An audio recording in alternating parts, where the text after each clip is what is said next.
Olá, tudo bem? Aqui quem fala é o Vinícius. Eu sou integrante da Comissão de Prontuário Eletrônicos e Mídias Sociais do hospital. E hoje eu vim trazer para vocês aqui a escala de Mills, falar sobre um pouco da escala de Mills. Escala essa que vocês já fazem, né? E agora a gente está vindo explicar o porquê disso. Então, a escala de Mills é uma escala de parâmetro internacional para uma melhora também significativa para os nossos pacientes de clínicas e cirúrgicas do hospital, tá? Com isso, a gente vai ter uma melhor visualização desses pacientes pelo plantão geral. No decorrer, vou explicar o que é, para que serve, e nós vamos ver que nós vamos ter uma melhor assistência desses pacientes. Essa escala, o que ela faz? Ela utiliza alguns parâmetros. Que parâmetros são esses? Habituais que nós já fazemos, né?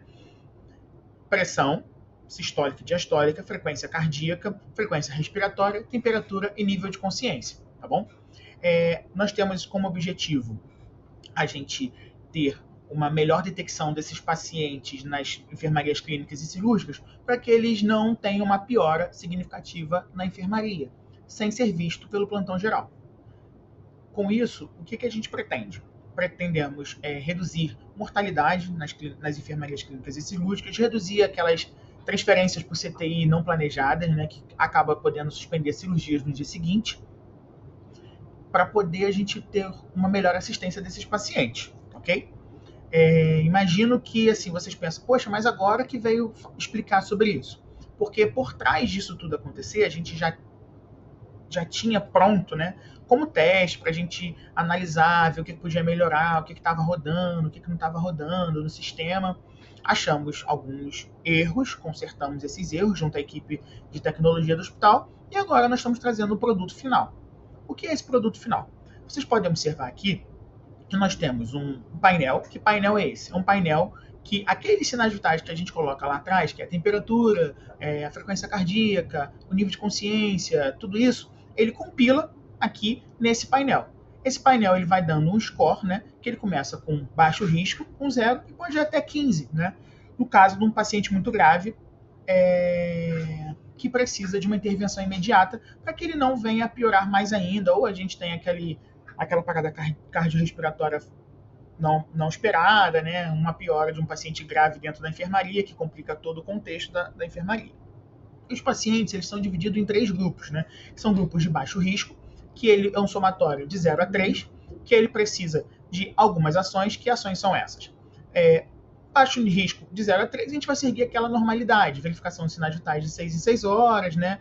Observando o paciente, sem nenhuma grande mudança já do habitual das nossas rotinas. Se o paciente pontua 4, é aquele velho paciente assim, olha, a gente tem que olhar ele de um olhar diferenciado, porque ele pode estar estranho, né? A gente sente isso com o tempo que a gente já vai trabalhando, a gente vê que o paciente está diferenciado. Então, o que a gente faz? Aperta esses sinais vitais de 6 em 6, para de 4 em 4 horas. Dá aquele toque no enfermeiro. Enfermeiro, o paciente não está bem, a temperatura está um pouquinho mais alta, ele está um pouco taquicárdico, um pouquinho hipotenso. E às vezes uma simples organização ali, a gente consegue resolver esse quadro, né? Que às vezes o paciente está ali com uma temperatura, essa temperatura eleva a frequência cardíaca, diminui um pouquinho a pressão, mas aí você vai, faz o antitérmico que ele tem, resolveu a vida dele toda. Porém, resolveu, fez isso, verificou os sinais vitais novamente, insere no sistema para que ele saia desse risco moderado e retorne para o risco baixo, tá ok? Que aí ele sai dos sinais vitais de 4 em 4 horas e retorna para os sinais vitais de 6 em 6 horas. Porém, se nós tivermos um paciente com MIGOS acima de 5, de 5 para cima, né? Desculpa me enrolar um pouquinho. Esse paciente precisa ser visto com muita intensidade. É um paciente que ele vai precisar de uma intervenção médica, né? O enfermeiro vai ter que estar vendo ele de perto, ali na cabeceira do leito, para poder fazer as condutas que possam melhorar esse paciente ou para que ele não venha piorar e precise de uma terapia intensiva, ok?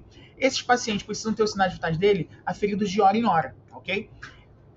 Aí a gente vai pensar, mas eu tenho um paciente que pode estar em cuidado paliativo. Pode estar em cuidado paliativo. Então, o que vai ter que acontecer?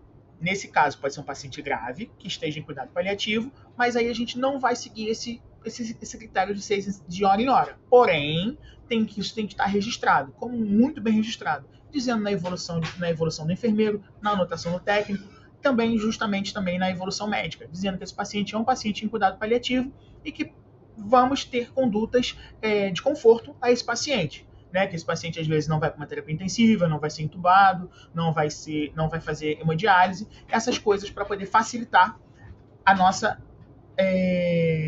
visualização. Isso, a gente entra aqui nos critérios de exclusão, que são os pacientes que têm menos de 16 anos, as pacientes gestantes e puérperas, tá ok? E os pacientes de cuidado paliativo.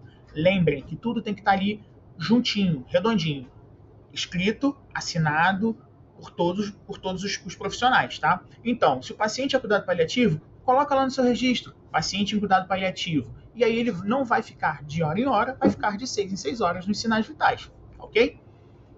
E aqui nós temos o fluxo. Esse fluxograma está junto aí nos carrinhos da beira-leito, tá ok? Por isso que nós providenciamos esses carrinhos de beira-leito, para que os sinais vitais sejam inseridos automaticamente no sistema. E aqui, repetindo o mesmo fluxograma que eu coloquei lá, tá? De baixo risco, de 0 a 3, médio risco, 4 e alto risco, acima de 5. Lembrando que aqui nós temos também, nesses cards, o número do plantão geral e o número da supervisão de enfermagem. Eu vou mostrar para vocês também um cardzinho que nós providenciamos para poder ter em cada crachá dos profissionais. Então, todo mundo vai receber aí um crachazinho, tá? Nesse crachá tem a pontuação e as condutas a serem tomadas, tá? Nós estamos providenciando e vamos distribuir para vocês, para poder vocês também terem isso na mão. E vocês também aí têm esse grande fluxograma, tá? Com a pontuação atrás, juntamente nos carrinhos.